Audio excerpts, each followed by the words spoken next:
राहुल संपूर्ण रात्र जागाच होता.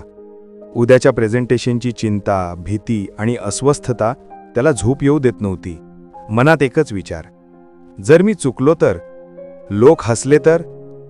पण दुसऱ्या दिवशी सकाळी त्याची आजी त्याच्या जवळ बसली आणि प्रेमाने म्हणाली, रे राहुल, आयुष्यभराची ऊर्जा या चिंतेत वाया घालवू नकोस.